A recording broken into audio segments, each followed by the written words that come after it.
નમસ્કાર, આપ જોઈ રહ્યા છો મારો અવાજ ન્યૂઝ। દાંતા પાસે આવેલા અંતરશાહ દરગાહ એટલે મુસ્લિમોનું આસ્થાનું કેન્દ્ર। અંતરશાહ દરગાહની ઉપર લોકો દૂર દૂરથી દર્શન કરવા માટે આવતા હોય છે। તેમના ઉર્સ ઉપર પણ હજારો લાખોની સંખ્યામાં લોકો અન્ય રાજ્યોમાંથી પણ આવતા હોય છે। આ વખતે પણ અંતરશાહ વલીની દરગાહનું ભવ્ય ઉર્સ મુબારક તારીખ 12/5/2024ના રોજ આયોજન કરવામાં આવેલ છે। ઉર્સ મુબારકમાં ભવ્ય કવ્વાલી સંદલ જેવા આયોજન કરવામાં પણ આવેલા છે। શું નામ છે? ટીકા ખાન સિકંદર ખાન પઠાણ। શું કહેશો, અહીંયા ઉર્સનું આયોજન કેવું હોય છે અને કેવા કેવા લોકો અહીંયા આવે?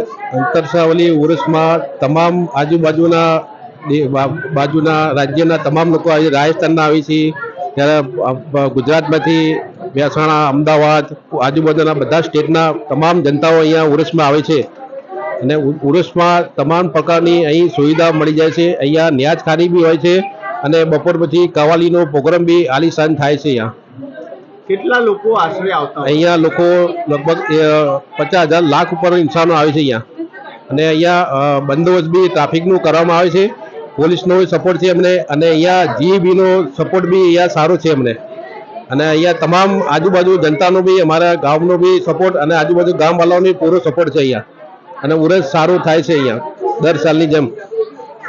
શું નામ છે દાદા આપનું? સિકંદર ખાન ખાન પઠાણ। શું કહેશો, ઉર્સ ક્યારે છે અને કેવું આયોજન? હજરત અંતરશાહ વલીનો ઉર્સ તારીખ 12/5/2024ના રોજ રવિવારના મુકરર કરવામાં આવેલ છે। તો આપ સર્વે ભાઈ બહેનોને જણાવવામાં આવે છે કે આ તારીખે સર્વે પધારી અહીંયા ઉર્સનો માહોલ માણી ખુશી મનાવો, એ રીતે અમારા તરફથી આપને સૌને આમંત્રણ છે। કેવું કેવું આયોજન કરવામાં આવે? જેવું કે સવારના 9 વાગ્યાથી 12 વાગ્યા સુધી મિલાદ શરીફ, એના પછી 2 વાગ્યાથી સંદલ શરીફ ચાલુ કરવામાં આવશે જોહરની નમાજ પછી।